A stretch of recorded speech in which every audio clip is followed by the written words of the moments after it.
इसी गांव में एक किसान रहता था, बड़ा सीधा साधा सरल स्वभाव का। उसका नाम था निकोदिन टोपनो। उसके परिवार में उसकी पत्नी, उसका बेटा, बहू और एक 5 साल का पोता भी था। बड़े हंसी खुशी के साथ सब लोग मिलकर रहा करते थे। निकोदिन और उसका बेटा खेती बाड़ी किया करते थे और साल भर में वो इतना अनाज पैदा कर लिया करते थे कि उनके परिवार की जो जरूरतें हैं खाने पीने की वो पूरी हो जाती थी और कुछ अनाज बच जाता था। घटना 23 फरवरी की है। इस दिन शाम का वक्त था। निकोदिन हंसी खुशी अपने परिवार के साथ बैठकर खाना खा रहा था। खाना वाना खाया तो बोले भाई अब सुबह जल्दी खेत पर जाना है, आज जल्दी सो जाते हैं। सब लोग खाना खा करके पांचों के पांचों अपने सोने के लिए लेट गए। अच्छा, इनका मकान बहुत मजबूत नहीं था, कच्ची मिट्टी से बना हुआ था और घास फूस से बना हुआ था और लगभग 9 बजे तक ये लोग पूरी अपनी गहरी नींद में चले गए। अगली सुबह क्या होता है कि अमृत, निकोदिन का एक भतीजा है अमृत, जो थोड़ी सी दूर पर रहता है, वो सुबह सुबह दातुन कर रहा था कि एक ग्रामीण दौड़ता दौड़ता चिल्लाता हुआ डरा हुआ अमृत के पास आता है और कहता है गजब हो गया, गजब हो गया, गजब हो गया। अमृत कह रहे भैया क्या गजब हो गया, सांस तो ले लो फिर बताओ ना, सांस लेकर के।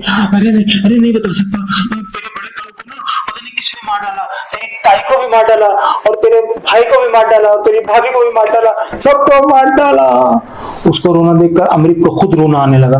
उसने दातुन फेंका और चीखता चिल्लाता अपने बड़े ताऊ जी के घर पहुंच गया। वहां जाकर के उसने वाकई देखा तो उसके ताऊ और ताई की लाशें जख्मी हालत में खून से लथपथ घर के बाहर पड़ी हुई। अंदर जाकर के देखा तो उसका जो चचेरा भाई था, वो उसकी पत्नी, वो भी मारा, तीनों खून से लथपथ पड़े हुए हैं। बच्चे के खिलौनों पर भी खून लग गया। ये दृश्य देखकर उसका दिल तार हो गया। उसको लगा कि मेरे ताऊ के परिवार को जड़ से मिटा दिया गया है। वो अंदर से इतना टूट गया कि चिल्ला चिल्ला कर रोने लगा। जार जार उसके आंसू बहने लगे। उसकी चीख और चिल्लाहट सुनकर गांव के सभी लोग इकट्ठे हो गए और तभी किसी ने पुलिस को सूचना दी। वहां पुलिस आ पहुंची। सभी के दिल में ये बड़ा अफसोस था कि 5 साल के मासूम के साथ इतनी बेरहमी से उसका कत्ल किया गया। कम से कम बच्चे पर तो कातिलों को दया दिखानी चाहिए, लेकिन इस सब चारों तरफ इसी बात पर बात हो रही थी कि कम से कम बच्चे को तो छोड़ देना चाहिए। बहरहाल पुलिस आई, पुलिस के उच्च अधिकारी आए। पुलिस इस नतीजे पर पहुंची कि ये नक्सली हत्या तो नहीं है, क्योंकि नक्सलियों के पास तो हथियार होते हैं, वो गोलियां चलाते हैं। ये तो दुश्मनी का मामला लग रहा है, क्योंकि इसमें किसी धारदार हथियार का इस्तेमाल किया गया है और उसी से उन्हें काटा पीटा गया है। और पुलिस का मानना यह था कि हो ना हो कोई रंजिश का मामला है। पुलिस हालांकि दबे स्वर में लोगों से पूछ भी रही थी कि भाई इनका किसी से कोई दुश्मनी तो नहीं है परिवार की, लेकिन ऐसा पुलिस को कुछ लगा नहीं। जिला का गुमला अस्पताल था, वहां पर 5 शवों को पोस्टमार्टम के लिए भेज दिया गया और विभिन्न धाराओं में केस जो है वो रजिस्टर कर लिया, FIR लिख ली। लेकिन इसमें एक मुख्य धारा और जोड़ दी गई, डायन प्रथा प्रतिशोध। ये वहाँ बड़ा चलता है, डायन प्रथा प्रतिशोध या डायन बिसानी के लिए बिहार और झारखंड में बड़ी ये चीज जानी जाती है। अब ये बात पहुंची DGP नीरज सिन्हा के कान तक। इस तरह से 5 लोगों की हत्या हुई है एक ही परिवार में। उनको बड़ा आश्चर्य लगा और उन्होंने कहा कि भाई किसी भी कीमत पर 24 घंटे के अंदर सारे अपराधी जेल की सलाखों के पीछे होने चाहिए, चाहे उनका कितना ही रसूख क्यों हो, चाहे कुछ भी हो जाए, उन सबको 24 घंटे के अंदर जेल में डालना है। ये उन्होंने अपनी पुलिस टीम को, अपने जो मातहत अधिकारी थे, उनको ये निर्देश दे दिए।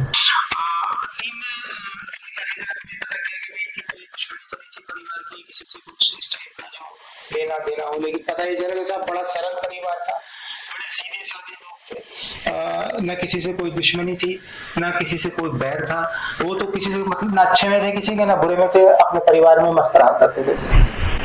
अब पुलिस के सामने बहुत बड़ी चुनौती हो गई कि न इनका कोई दुश्मन है, न ये नक्सली हमला है, फिर हत्यारा कौन है। अभी पुलिस केस की जड़ तक पहुंचने के लिए भटक ही रही थी और नए नए एंगल से देख रही थी। इन लोगों के पास मोबाइल फोन भी नहीं थे जो कॉल डिटेल के माध्यम से कातिल तक पहुंच सके। बहरहाल तभी एक आश्चर्यचकित घटना हुई। पुलिस को 26 फरवरी को एक वीडियो क्लिप मिली। वो वीडियो क्लिप लगभग 12 बजे की थी, जो गांव के बाहर एक फुटबॉल मैदान है, वहां की पंचायत की थी। वहां पर लगभग 50 लोग इकट्ठे थे, जिसमें ये किसान अपना जो निकोदिन है ये भी उसमें शामिल था। और इसको कोई व्यक्ति 50 वर्ष का व्यक्ति को इसको डांट रहा है, बहुत जोर से कह रहा है तुम डायन हो, तुम बताओ 4 और डायन किधर है, अगर तुमको सजा नहीं दिया तो ये तबाही बढ़ता रहेगा, एक एक कर सारा गांव वाला इसके प्रभाव में आ जाएगा, डायन के चपेटे में आ जाएगा, तो इन सबसे माफी मांगो, माफी मांगो। और फिर जब वो माफी मांग लेता तो उसके बाद यही व्यक्ति इस किसान को निकोदिन को 4 थप्पड़ मारता है और ऐसी वीडियो समाप्त हो जाती है।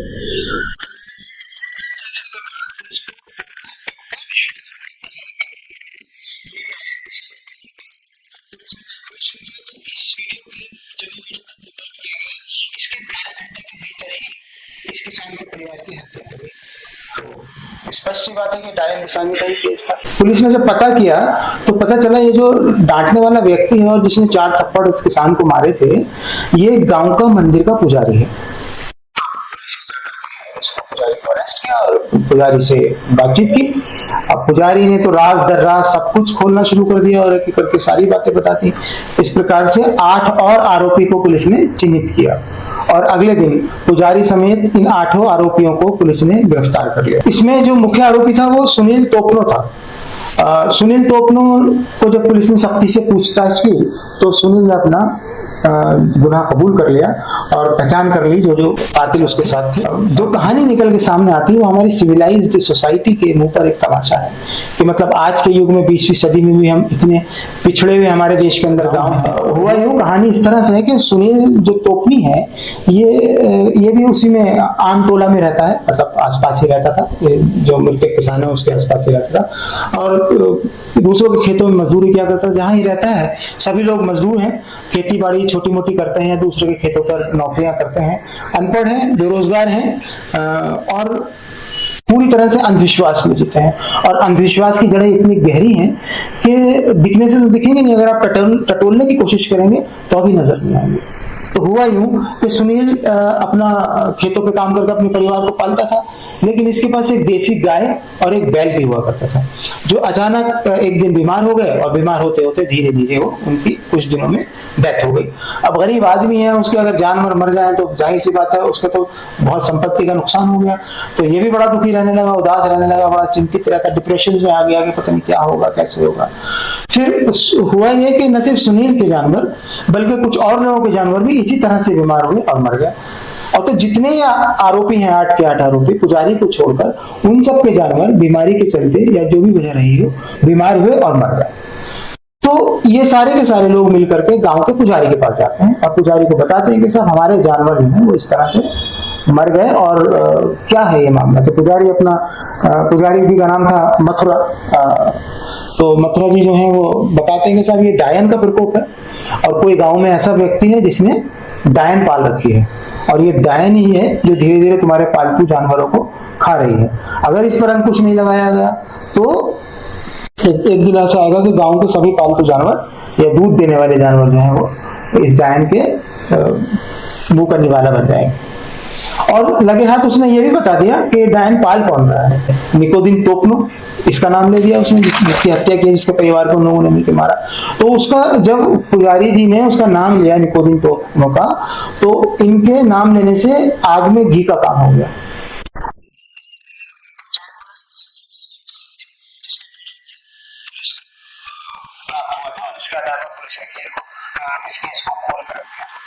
अब इस पंचायत में जो ये था कि मृतक किसान था, इसकी पिटाई भी हुई थी और ये भी था कि साहब परिवार का कोई भी व्यक्ति पंचायत में नहीं आ गया, उसमें बहुत उदास था। और इधर पंचायत के बाद से ही सुनील बिल्कुल तड़प रहा था कि किस तरह से मैं इससे बदला लूं, इस किसान से बदला लूं जिसमें डायन पाल रखी है। और फिर खैर ये लोग परिवार के लोग खाना वाना खा करके सो गए, जो मैंने कहानी के शुरू में बताया था। और इधर रात के 9 बजे चारों तरफ सन्नाटा गांव में फैल गया था। सुनील अपने साथियों के साथ आया और उसने इनका दरवाजा खट खट खट खट खट खट खटखटाया तो इन्होंने, किसान जो थे हमारे निकोदिन, इन्होंने दरवाजा खोल दिया। दरवाजा खोला तो सुनील ने उसको पकड़ा और बाहर खींच दिया, बाहर खींच के कुल्हाड़ियों से उसके ऊपर वार किए। इसकी चीखों की आवाज सुनकर उसकी पत्नी दौड़ के आई, उसको बचाने लगी तो पत्नी को भी नहीं छोड़ा। अब ये इनको थोड़ा ये लगा कि हमने इन दोनों को तो मर्डर कर दिया है, अंदर इसका बेटा, बहू और पोता सो रहा है, अगर इनको जीवित छोड़ दिया तो फिर ये तो हमारे खिलाफ पुलिस में गवाही दे देंगे और हम पकड़े जाएंगे। तो उन्होंने सोचा क्यों ना हम, ना होगा बांस ना बजेगी बांसुरी, लगे हाथ ये सबूत भी मिटाते चले। तो ये अंदर चले गए। अंदर जाकर के इन्होंने किसान के बेटे और पत्नी, किसान के बेटे, बहू और पोते का, तीनों का वध कर दिया। खून की होली खेलने वाले दरिंदे सोच रहे थे कि ये पुलिस की गिरफ्त से बच जाएंगे, परंतु ऐसा हुआ नहीं और बहुत जल्दी पुलिस ने इन सब लोगों को गिरफ्तार कर लिया और इनके ऊपर जो धाराएं लगाई थी वो धाराएं लगाई, इनको अदालत में पेश किया और अभी जेल की हवा खा रहे हैं। तो दर्शकों, ये थी आज की हमारी कथा कहानी जो सत्य घटना पर आधारित है और अगली कथा में आपसे पुनः भेंट होगी बहुत शीघ्र ही। और आपसे आग्रह है कि हमारे चैनल को लाइक करें, शेयर करें और सब्सक्राइब करें और अपने दोस्तों को भी बताएं कि हम किस तरह की कहानियां सुनाते हैं, ताकि हमारा उत्साह हौसला बढ़ता रहे और हम इसी तरह से और कहानियां लेकर के आते रहें। और कमेंट जरूर लिखिएगा कि आपको ये कहानी कैसी लगी, आप इसमें कोई परिवर्तन चाहते हैं, हमारी प्रेजेंटेशन में कोई परिवर्तन चाहते हैं, हमारे अंदाजे बयां में कोई चेंज चाहते हैं तो हमें बताएं। नमस्कार, धन्यवाद।